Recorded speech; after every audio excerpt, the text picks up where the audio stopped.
యెషయా గ్రంథంలో ప్రవచనం వచనం చెప్పాను, 53వ అధ్యాయం. అతడు పొందిన దెబ్బల చేత మనకు స్వస్థత కలుగుతుంది, లేత మొక్క వల్లే తండ్రి ఎదుట పెరిగెను. మేము తెలియజేసిన సమాచారము ఎవడు నమ్మెను చెప్పు? మా దేవుణ్ణి, మాకు దేవుడు ఉండగా మీరెంతో ద్వేషముతో చెప్తున్నారు. సాతాను అంత యుగ సంబంధమైన దేవత ఏమవుతుందండి? గుడ్డితనము కలగజేస్తుంది. చెప్పు, మనం ఏదో అభిమానంతో తెలుగుదేశము జగన్ పార్టీలాగా అభిమానంతో చెప్పేసాం అనుకుంటారు తప్ప వాళ్ళకి ఆల్రెడీ సిద్ధపడిపోతున్నారు. ఈ వచ్చిన ప్రభుత్వం బట్టి నూరుతున్నారు. అయ్యో మతదేశం ఎవరైనా చెప్తే వెనక కలిపేసుకుంటారు. ఆహా, నువ్వు ఎందుకు చెప్తున్నావా? నేను తెలుసు, కలుపుకుంటానక నన్ను మార్చేస్తావా అన్నాడు. అర్థమైందా? కాబట్టమ్మా ఫిలిప్పీయులకు రాసిన పత్రిక తండ్రి భాగముగా యెషయా గ్రంథం 53 ఎడమ చేతితో పట్టండి, కుమారుడు భాగంగా దాన్ని బొట్టనేళ్ళతో పట్టండి, 4000 దాంట్లో పెట్టి బొట్టనేళ్ళు సువార్త భాగంలోకి వస్తే బాగుంటుంది. మీ కుడి చేయిని తీసుకొచ్చి ఫిలిప్పీయులకు రాసిన పత్రిక 2వ అధ్యాయం. ఇక్కడ ఏముందంటే, క్రీస్తునందు ఏ హెచ్చరికైనా దయారసమైనా ఉంటే మీరు ఏక మనసులో అగాలి, ఒక్కదాని యందు ఒక్క భావం కలిగి ఒక్క మనసే కలిగి ఉండాలట. అర్థమవుతుందండి? కాబట్టి క్రీస్తుని కలిగిన ఈ మనసును మీరును కలిగి ఉండాలట. ఏ మనసు అది? అందరూ సొంత కార్యాలే చూసుకుంటున్నారు కానీ మీ సొంత కార్యాలు కాక ఇతరుల కార్యాలు కూడా చూడాలి. అది క్రీస్తుని కలిగిన మనసు ఏంటి? ఇతరుల కార్యాలు చూశాడు. అర్థమైందమ్మా? అమ్మా, నా కోసం ఏడవద్దు, నీ కోసమో నీ పిల్లల కోసమో ఏడు. అర్థమైందా? ఇక్కడ క్రీస్తుని కలిగిన మనసును కలిగి ఉండి 6వ వచనం ఏమన్నాడు? ఆయన దేవుని స్వరూపం కలిగిన వాడై ఉండి దేవునితో సమానుడుగా ఉండుట విడిచిపెట్టకూడని భాగ్యంగా. అది భాగ్యం. అరే నన్ను కష్టపెడతారేంటో అనుకోలేదంట. అది భాగ్యంగా ఎంచుకోలేదంట. మోషే కూడా రాకుమారుడిగా ఉండడం భాగ్యంగా ఎంచుకోలేదంట. నువ్వు ఎలా ఎంచుతున్నావో, నువ్వు ఎంచిన దాన్ని బట్టి విలువ ఉంటుంది. ఉప్పుకి ఖరీదు కట్టాలంటే 500 పెట్టచ్చు. నువ్వు విలువగా ఎంచితే అది.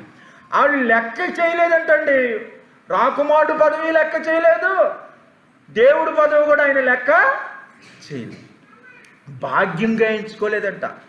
ఎవరైనా చలికాలంలో పడుకుంటారు, ఏమండి 4ంటికి లేపండి, లేతారా? దుప్పటి కప్పుకొని మళ్ళీ విడిచొచ్చాడు ఆ భాగ్యము, ఆ మహిమను విడిచొచ్చాడు. దేవుని స్తోత్రం. వచ్చేమయ్యాడు? మనిషిని పోలిగ్గా పుట్టి దాసుని స్వరూపం ధరించి తన్ను తానే రిక్తునిగా, ఇదిగో ఈ మనుషుడు నా దేవా నన్నేలా, అది రిక్తుడు అయ్యాడు. ఇక ఏ అధికారం లేదు, రిక్తుడయ్యాడు. నా అంతటి నేనే ప్రాణము పెడుచున్నాను. పెట్టిన రాత్రి అండి, ప్రాణం పెట్టిన రాత్రి నేనే ఆయన అనగానే కింద పడ్డారండి వాళ్ళు. ఎదురెళ్ళాడండి ఆయన. మీరు ఎవరిని వెతుకుతున్నారు? యోహాను సువార్త 18వ అధ్యాయం చూస్తే ఏమండి, మీరు ఎవరిని వెతుకుతున్నారు అంటున్నాడు. మళ్ళీ నేనే ఆయన అని చెప్పగానే కింద పడ్డారు. మళ్ళీ లేచి అడుగుతున్నారు, మీరు ఎవరిని వెతుకుతున్నారు? నేనే ఆయనను, నన్ను పట్టుకోండి, వీళ్ళనే వదిలిపెట్టండి. కత్తులతో గుదీలతో ఏమండి వాళ్ళు వచ్చి ప్రధాన యాజకుడు పట్టాడండి. కాబట్టి ఇంత చేసిన ఆయనకి అన్యాయం చేస్తాడు అనుకున్నారా? అన్ని నామాల కంటే పైనామం ఇచ్చాడట. ప్రతి మోకాలు యేసునామమున వంగాలి. వ్యాధి నొందిన వాడిగా నలగొట్టబడి దేవుడు అన్యాయం చేస్తాడు అనుకున్నారా? అమ్మా, యూదుల రాజుగా పుట్టినవాడు ఎక్కడున్నాడు? గుర్తుందా మీకు? ఎవరన్నారు ఈ మాట? జ్ఞానులు అన్నారు. అవునా? యూదుల రాజుగా పుట్టినవాడు ఎక్కడ? రాజు ఎక్కడయ్యాడమ్మా? రాజు అయ్యాడా? అవలా. అమ్మ చెల్లెళ్ళు, రాజు అయ్యాడా? రాజు అవలా. వింటున్నారా? రాజు అవలా కొట్టేశారు. ఎలక్షన్లో ఓడిపోయాడు. ఏ ఎలక్షన్ తెలుసా? బరబ్బా కావాలా, యేసు కావాలా? అందరూ ఎవరు కావాలన్నారు? యేసు కావాలని ఎవరైనా అడిగారా? ఓడిపోయాడు. ఎలక్షన్లో ఓడిపోతే ఇల్లు తగలెడతారు, కసి ఉండాలా. మళ్ళీ మేకులు కొట్టారు.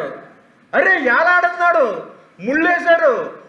తండ్రి వీరేం చేయించున్నారో వీరెరగరు గనుక స్వకీయుల దగ్గరకు వచ్చెను, స్వకీయులు ఆయన్ను అంగీకరించలేదు. ఏమండి, ఇప్పుడు దేవదూతలు పూళ్ళు పోసి ఇతడు యోగ్యుడు మీ రాజుగా ఉండటానికి, అబ్రాహాంకి సంతానం ఇస్తా అన్నాడు. అబ్రాహాం సంతానం ద్వారా అబ్రాహాం సంతానం ద్వారా ప్రపంచం అంతా ఆశీర్వాదం పొందుద్దట. మరి నీ సంతానం ద్వారా అవ్వద్దా? నీకెందుకు ఇవ్వడు ఆశీర్వాదం? మా పాస్టర్ గారికి ఎందుకు ఇవ్వడు? మీకెందుకు ఇవ్వడు? తమ్ముడికి ఎందుకు ఇవ్వడు? అంత కష్టపడుతుంటే ఎందుకు రాదు? ఇచ్చి ఊరుకున్నాడా? మన ఆత్మ మచ్చరపడినందుకు అపేక్షించినని. అబ్రామా ఎప్పుడు ఇచ్చాడు? దురాస్తో వస్తాడని ఇవ్వట్లా. వాగ్దానం అయితే ఇచ్చాడు, కానీ దాని సంగతే చెప్తున్నాడు అంతే. ఇవ్వట్లా. 30 సంవత్సరాలు ఇవ్వలేదండి. ఎత్తారు ఎవరండి, మధ్యలో అడ్డదారి కూడా వెళ్ళారు ఆగర్ నొప్పించి. ఇచ్చి ఒక్కగాడు కొడుకుని ఇచ్చేమన్నాడు, ఇసుక రేణుల్లాగా ఉంటారు, ఇసుక రేణుల్లాగా ఉంటారు నీ సంతానం అంటున్నాడు. ఒక్కనిచ్చాడు. ఇచ్చి అన్నాడు, ఒక్కడినిచ్చి కొనాలిన తర్వాత నాకు ఇచ్చేసే, బలి ఇచ్చేసే అంటున్నాడు. ఎలా ఉంటుంది? కడుపు మండుద్దా లేదా? బలిస్తే కత్తి తీసుకెళ్ళి కట్టెలు ఈపు మీద పెట్టారు, ఏసై సిలువు మోసినట్టు. కత్తి పట్టుకొని కొండ మీద కట్టేస్తే ఎదురు మాట్లాడాడా? మాట్లాడలా. నా తండ్రి నన్ను నరకడు అని నమ్మకం, నా పరలోక తండ్రి నా బిడ్డకు అన్యాయం చేయడు అని అబ్రహాముకు నమ్మకం. అబ్రహామా ఆగు, ఆ పొటేల్ను పొదలో ఉంది. యెహోవా ఈరే అన్నావే, యెహోవా ఈరే అన్నావే, అదిగో దేవుడు సిద్ధపరిచాడు. అమ్మా, నీ కోసం సిద్ధపరిచాడు యేసయ్యను, నీ పాపానికి పరిహారము.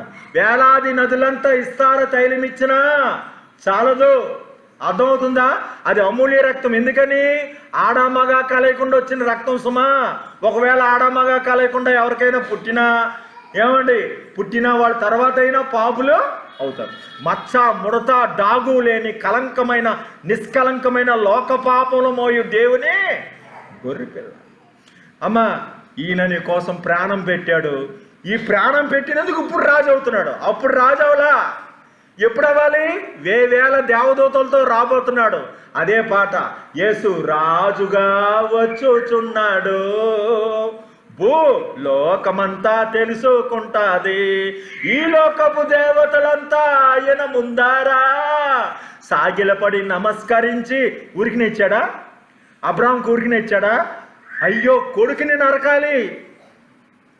అమ్మా, ఊరికినే దేవుడు ఊరికినే వస్తుందండి. పొలంలో బస్తా ఇసరాలి. ఏమండి, ఎన్నిసార్లు తిరుగుతావో? ఆకాశాన్ని చూసుకొని భూమిని చూసుకొని బతుకుపోతున్నావు, కానీ దేవుని వైపు చూస్తే వ్యవసాయదాడు నువ్వు ఎలా తెలుసో నీ వ్యవసాయము అలాగ పెట్టుబడి పెట్టి నడవాలి. దేవుని స్తోత్రం. ఏమండి, 3 అధ్యాయాలు ఇప్పుడు కలుపుతామండి. మొదటి వచనము, క్రీస్తునందు ఏ హెచ్చరికైనా అంటే జ్ఞానం గురించి ఉందండి, అవగాహన.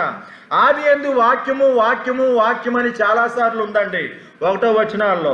మేము తెలియజేసిన సమాచారము ఎవడు నమ్మెను అనేది అంటున్నాడండి. జ్ఞానంకు సంబంధించింది, ఏమండి, మతికి సంబంధించింది 1వ వచనాల్లో ఉందండి. ఒక్కదాని యందే ఒక్క భావమే ఒక్క మనసే కలిగి ఉండమని 2వ వచనాల్లో ఉందండి. ఇక్కడ ఫిలిప్పీలో ఇక్కడ కూడా ఏముంది అంటున్నాడు ఆయన. ఎక్కడున్నాడంట? యోహాను సువార్తలో 2:2 చదవండి. యోహాను సువార్త 1:2. ఆయన ఆది యందు దేవుని యొద్ద ఉండెను, సమస్తము ఆయన మూలంగా. ఎక్కడున్నాడండి? ఆది యందు దేవుని యొద్ద ఉండెను. ఇక్కడేమన్నాడు? తండ్రి ఎదుట పెరిగాడట. దేవుని స్తోత్రం. ఇక్కడ కూడా తండ్రి ఎదుటే ఉన్నాడని ఉంటుంది. మీరు ఎక్కడుండాలి? ఒక్క భావం ఒక్క మనసు కలిగి వారు ప్రతిదినము దేవాలయంలో తప్పగా కుడుకుడుచు రొట్టె విడిచి ఎందును బోధ ఎందును సావాసమందును ఎడతెలక నిలుచున్నారు. 3 రొళ్ళుల్లో ఏముంది? స్థలాలు ఉన్నాయి. ఒక్కదాని ఎందే ఒక్కచోటే తండ్రి కుమారులు ఒకచోటే ఉన్నారు కూడా 2వ వచనాల్లో. 1వ వచనాల్లో ఏముంది? హెచ్చరిక వాక్యము, ఎవడు నమ్ముతాడు, మేము తెలియజేసిన సమాచారము అంటున్నాడు. 3వ వచనంలో యోహాను సువార్తలో 3వ వచనము, కలిగిందేది ఆయన లేకుండా, ఆయన కలిగిందేది లేకుండా కలగలేదంటే ఎంత కలిగింది ఏది లేకుండా కలగలేదంటే ఇక్కడ 3వ వచనం ఏం చెప్తున్నాడు చూడండి. ఏమండి, ఇటువంటి వాడిని తునీకరించారంట. తునీకరించారంట. మనుషులు విసర్జించాడంట. ఏమండి వ్యాధి నొందిన వాడిగా అసలు దేవుని చేత అసలు ఇతడు పెంటోడు. ఒక పాట ఉంటుంది, లోకస్తుడు రాశాడు, రోడ్డు మీద ఉన్న కుక్కన అని ఆయన పాట రాశాడు. అలాగా ఇంత విసర్జించబడి అసలు దయ ఎవరికి కలగలేదు. దేవుడు మొత్తినవాడు, ఇతను మనం దయ చూపడం ఏంటి? నువ్వు కానీ దేవుని కుమారుడైతే పైనుండి దిగి రా. అరే కొట్టిన దెబ్బలకండి, ఆడు చేసిన తిప్పలకండి ఒళ్ళంతా అసలు రూపమే లేదంటండి. అసలు రూపమేరా, ఇప్పుడున్న రూపమే వేరా. దీన్ని ఏమంటాడంటే అండి విలువ. 3వ వచనాల్లో విలువ కలిగిందేది ఆయన లేకుండా కలగలేదే. మనుషులు ఇంత విసర్జించారే, నువ్వు ఎలాగెంచాలంట? 3వ వచనం ఫిలిప్పీలో, కక్ష చేతనైనను వృధా చేతనైనను ఏమీ చేయక వినయ మనసు గలవారై ఒకడి కంటే ఒకడు యోగ్యుడిగా ఎంచాలి. ఎంత యోగ్యుడి? కలిగిందేది ఆయన లేకుండా మనం ఏమి యోగ్యత ఎంచుతాం? మానవుల మతం, మాదిగోడు మతం, హిందువులు ఎంత గుడ్డివారయ్యారండి. క్రైస్తవులు కేవలం 6-8% మధ్యనే ఉంటున్నారే. మిగతా 92 మంది నమ్మరా? ఎంత అసహించుకునే పరిస్థితులు కూడా ఉంటున్నారు. మీకు తెలియదు కానండి, యేసు ప్రభు అంటే చాలామందికి ఇష్టమండి. ఎవరో ఒక 20-30% మందికే వ్యతిరేకత. కానీ యేసు ప్రభును అందరూ ప్రేమిస్తారండి, తెలుసా? దేవుని స్తోత్రం. ఈ కక్ష కట్టిన వాళ్ళే ఇలాగ చేస్తారు. 4వ వచనంలో అమ్మ, మీరు సొంత ప్రతివాడు మీ సొంత కార్యాలే కాక ఇతరుల కార్యాలు చూడాలట. అమ్మ చూస్తున్నారు మీరు? చెల్లెళ్ళు ఇతరుల కోసం ప్రార్థన చేసినప్పుడు ఏబుకి స్వస్థత వచ్చింది. ఇతరుల కోసం ఏదైనా చేస్తావా? నువ్వు తిండమా నా ప్రాణమా, తినుమో తాగుమో సుఖించు. లేదు, స్వార్థం కోరుకున్నాడికి దేవుడు ఏమీ ఇవ్వలేడు. మీకున్న ధనము సమృద్ధిగా అందరికీ ఉపయోగపడేటట్టు చేయమంటున్నాడు. అర్థమవుతుందండి? వాళ్ళనే దీవిస్తాడు. దేవుని స్తోత్రం. ఇతరుల కార్యాలంటే ఇతరులకు ఏం చేశాడంట? 4వ వచనము, ఏమండి ఆయనలో జీవం ఉండెను, ఆ జీవం మనుషులకు వెలుగై ఉండెను.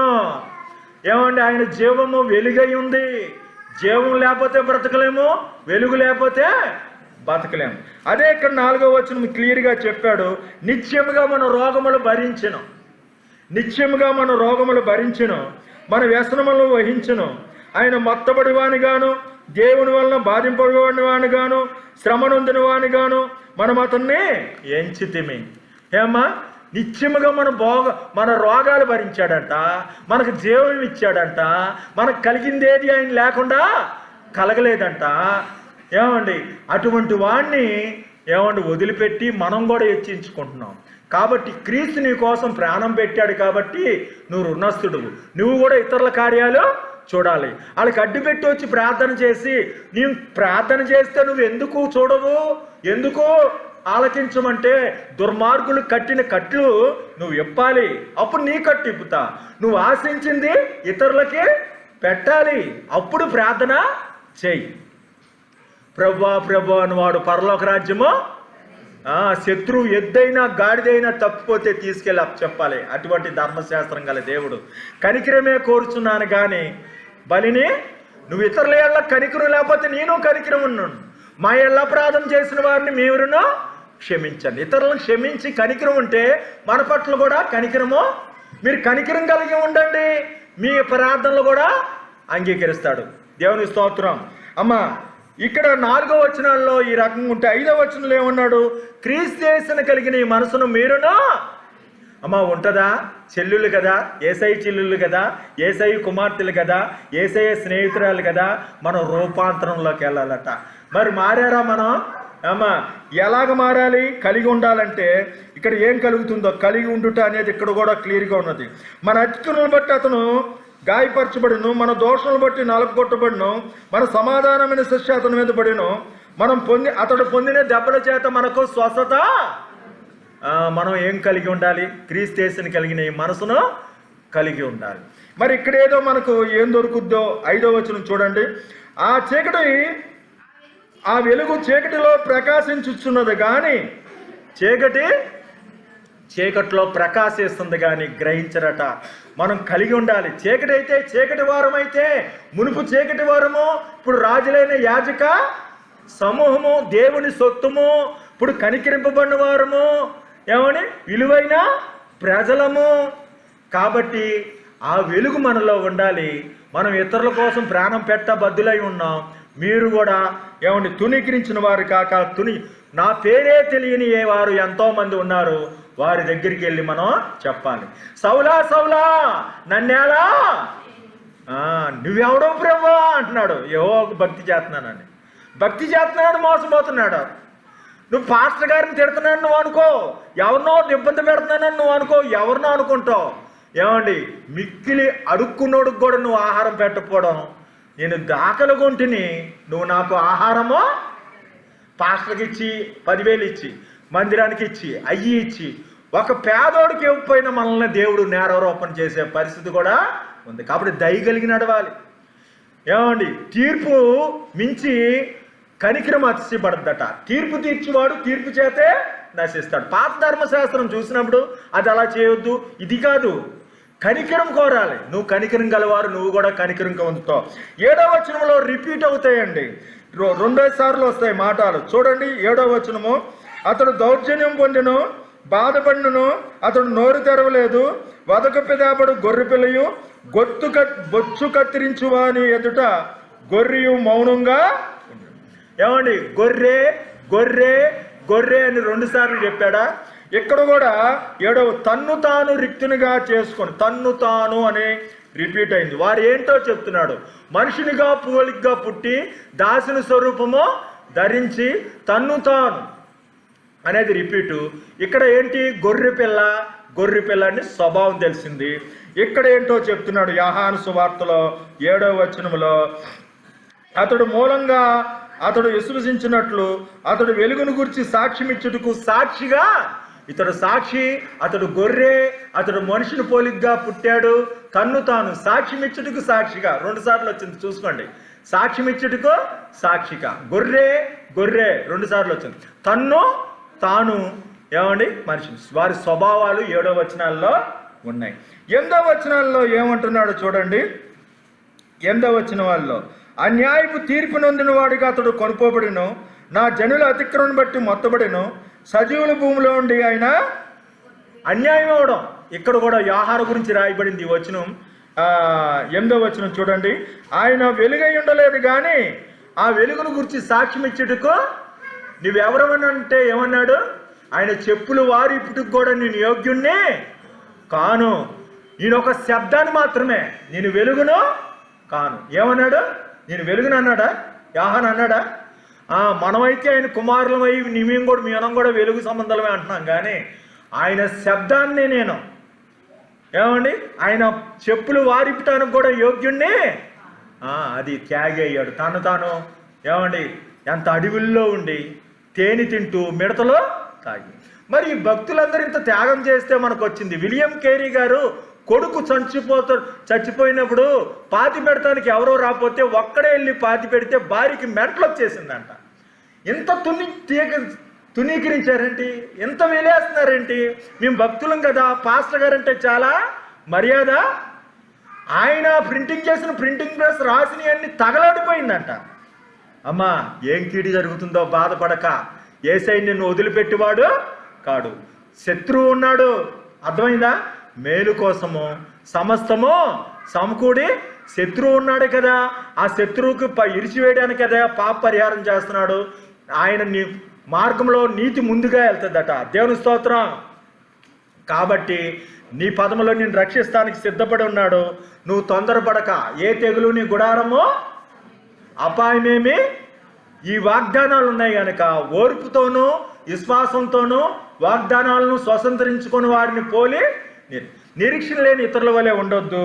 ఏమండి ఈ రకంగా 8వ వచనంలో ఇక్కడ చెప్తుంటుంటే, ఇక్కడ 8వ వచనం అతడు ఇక్కడ సాక్ష్యం ఏంటి అంటే 8వ వచనము అమ్మా చూడండి, ఫిలిప్పీలు రాసిన పత్రికలో 8వ వచనం, మనుషుడిగా కనబడి తన్ను తాను మరణం పొందినంతగా సిలువ మరణం పొందాడు. ఆయన కూడా అక్కడ తగ్గించుకున్నాడు, అక్కడ కూడా అన్యాయపు తీర్పు పొందాడు. ఇక్కడ బాప్తిసం ఇచ్చి యోహాను కూడా తగ్గించుకున్నాడు. ఇక్కడ కూడా ఈయన ఏం చేశాడు, తన్ను తాను సిలువ మరణం పొందినంతగా త్యాగం అవడం, 3 చోట్ల త్యాగులు అవ్వడం ఆ వ్యక్తులు త్యాగులు అవ్వడం మనకు కనబడుతుంది. 9వ వచనంలో పరలోకమందు కానీ భూమి యందునే కానీ అని ఉందండి ఫిలిప్పీలో.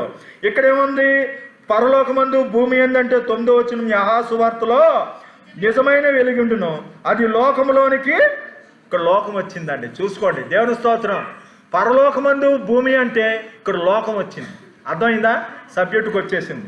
ఇక్కడ ఏమంటున్నాడంటే ధనవంతుడి దగ్గర ఉంచబడ్డాడంట. అతడు ఏమండి మరణమైనప్పుడు భక్తిహీనులతో అతనికి సమాధి స్థలాలండి, భక్తిహీనులతో సమాధి చేయబడింది. దేవుని స్తోత్రం. ఎక్కడ అనేది 8వ వచనాల్లో ఉంది. దేవుని స్తోత్రం. పరలోకము, భూమి, ఇక్కడ లోకము, సమాధి ధనవంతుడి దగ్గర ఎక్కడ అనే అంశము ముఖ్యం వచ్చింది.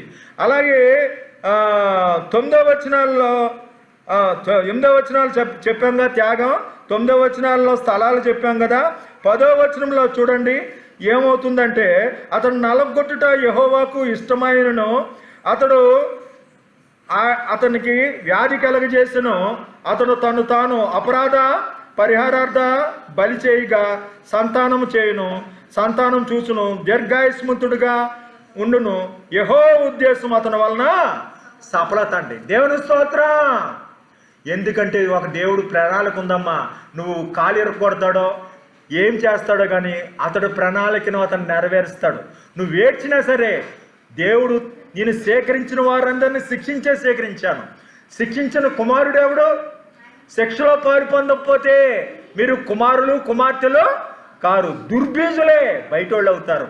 నేను సేకరించిన వారిని అందరినీ సేకరించాను. తండ్రి శిక్షను ఏమండి తునీకరించొద్దు, ఓర్పట్టు, నా కుమారుడా నా మాట ఆలకించు అంటున్నాడు.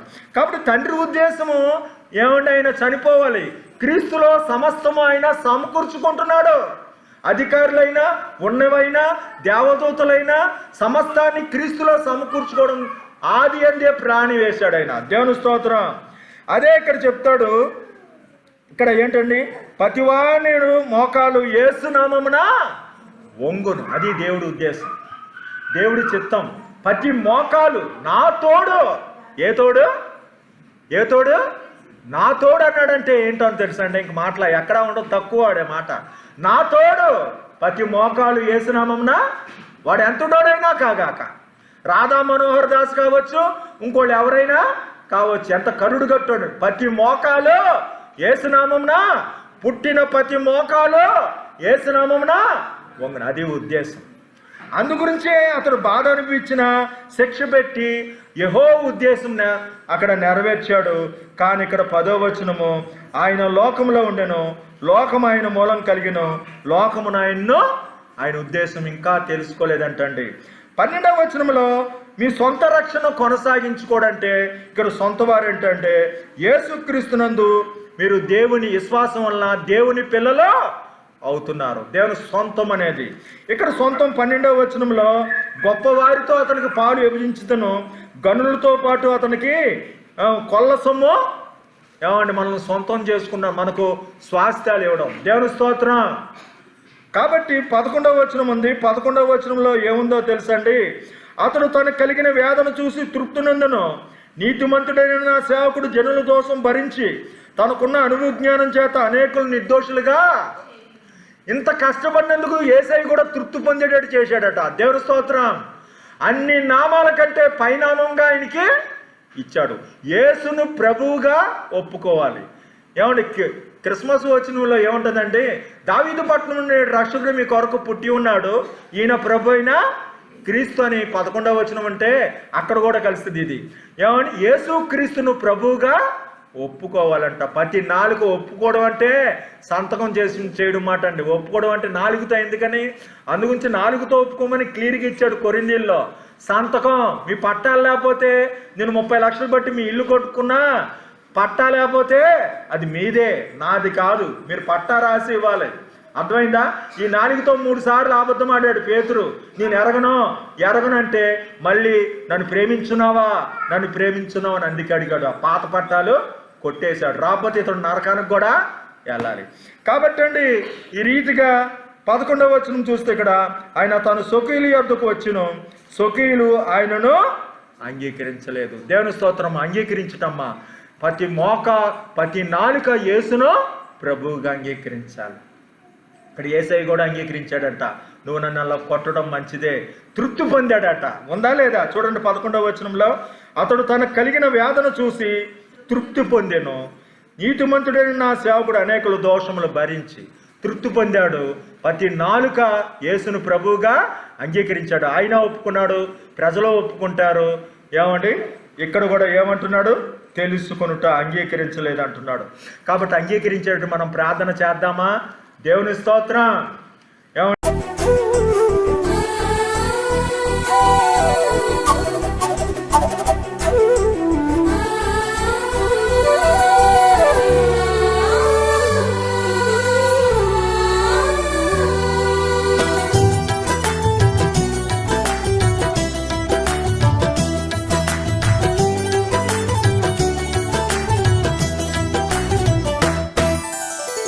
విజయ గీతము మనసార నేను పాడెదా, నా విజయముకై ప్రాణత్యాగము చేశావు నీవు. విజయ గీతము మనసార నేను పాడెదా, నా విజయముకై ప్రాణత్యాగము చేశావు నీవు. పునరుద్ధానుడ నీవే నాలాపనా, నీకే నారాధనా. పునరుద్ధానుడ నీవే నాలాపనా, నీకే నారాధనా.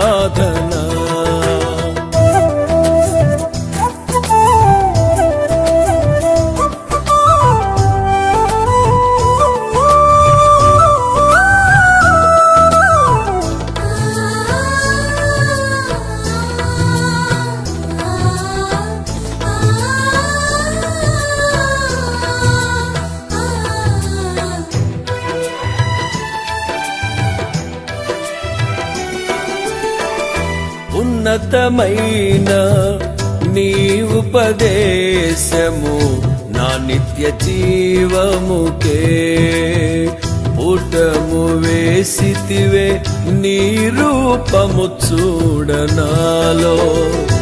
ఉన్నతమైన నీ ఉపదేశము నా నిత్య జీవముకే పుటము వేసితివే, నీ రూపము చూడనాలో.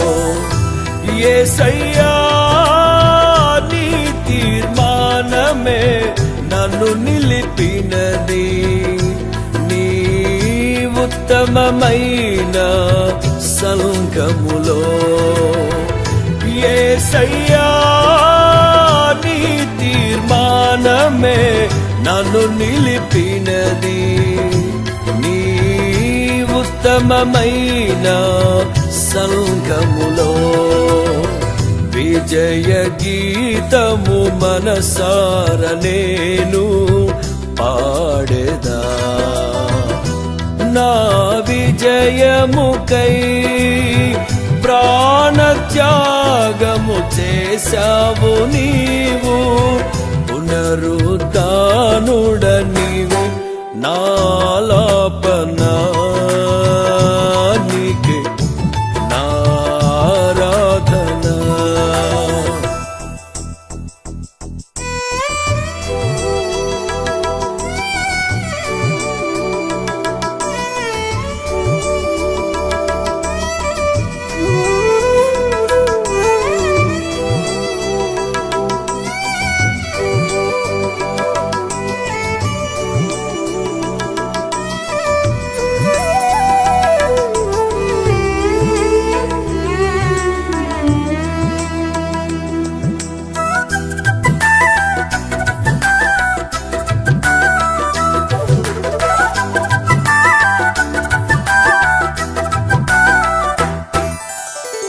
ఒకని ఆయుషు ఆశీర్వాదము నివసమయ్యున్నవి. నీ సరిహద్దులలో నెమ్మది కలిగెను నాలో. ఒక నీ ఆయుషు ఆశీర్వాదము నివసమయ్యున్నవి. నీ సరిహద్దులలో నెమ్మది కలిగే